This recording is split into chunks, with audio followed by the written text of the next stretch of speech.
കഴിഞ്ഞൊരു വീഡിയോയുടെ കമൻറ്റിൽ പേപ്പർ ക്രാഫ്റ്റ് ചെയ്യാമെന്ന് പറഞ്ഞ് ചോദിച്ചിട്ടുണ്ടായിരുന്നു.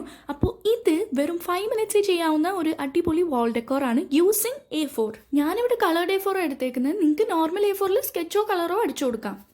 പരിപാടി ഒന്നുമില്ല, ജസ്റ്റ് ഒരു A4 എടുക്കുക, സ്ക്വയർ ഷേപ്പിൽ കട്ട് ചെയ്യുക, പിന്നെ വീഡിയോയിൽ കാണുന്ന മാതിരി അങ്ങോട്ട് കൊടുക്കുക ഇങ്ങോട്ട് കൊടുക്കുക, അവസാനം ഒരു കോണായിട്ട് കിട്ടും. ഇനി ഈ കോൺ പോലത്തെ സാധനത്തിൽ ഓപ്പണിംഗ് സൈഡിൽ നിന്ന് ഒരു ലീഫ് പോലെ വരച്ചു കൊടുക്കുക. ഓപ്പണിംഗ് സൈഡിൽ നിന്ന് എടുത്തു പറയാൻ കാരണം ഞാൻ എപ്പോൾ നോക്കിയാലും ക്ലോസിങ് സൈഡിൽ നിന്ന് വരക്കുള്ളൂ, എന്നിട്ട് സംഭവം കൊളായിപ്പോവും.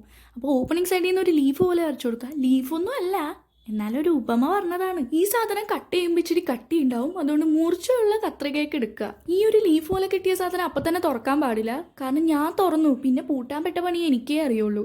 ഇതിലൊരു കുനുകുനാ പരിപാടിയും കൂടി ഉണ്ട്. അതായത് ഇതിൻ്റെ ഓപ്പണിംഗ് സൈഡിലൊന്ന് കട്ട് ചെയ്ത് കൊടുക്കുക. ഓപ്പണിംഗ് സൈഡിൽ നിന്ന് പിന്നെയും പറഞ്ഞത് ഞാൻ ക്ലോസിംഗ് സൈഡിൽ നിന്ന് കട്ട് ചെയ്തു, എന്നിട്ട് സാധനം വേറൊരു ടൈപ്പ് ലീഫാണ് കിട്ടിയത്, എന്നിട്ട് പിന്നെയും ചെയ്യേണ്ടി വന്നു. അപ്പോൾ ആ അബദ്ധം ആരും കാട്ടാണ്ടിരിക്കുക. ഇങ്ങനത്തെ 4-5 ലീവ്സ് ഉണ്ടാക്കിയിട്ട് അതൊന്ന് മുകളിൽ ഓൾട്ടർനേറ്റീവായി ഒട്ടിച്ചു കൊടുത്താൽ സംഭവം സെറ്റായി. ഇനി ഭംഗിക്ക് നടക്ക് എന്തെങ്കിലുമൊക്കെ ഒട്ടിച്ചു കൊടുക്കാം. ഞാനിപ്പോൾ ഇവിടെ ഒരു മുത്താണ് ഒട്ടിച്ചു കൊടുക്കുന്നത്. അപ്പോൾ വീഡിയോ ഇഷ്ടപ്പെട്ട ലൈക്ക്, സബ്സ്ക്രൈബും കമൻറ്റും മറക്കണ്ട. അപ്പോൾ ഇതാണ് ഫൈനൽ ഔട്ട്ലുക്ക്. എനിക്ക് ഇങ്ങനെ കാണുന്നതിലും വാളിൽ വെച്ച് കണ്ടപ്പോൾ ഭയങ്കര ഇഷ്ടമായി.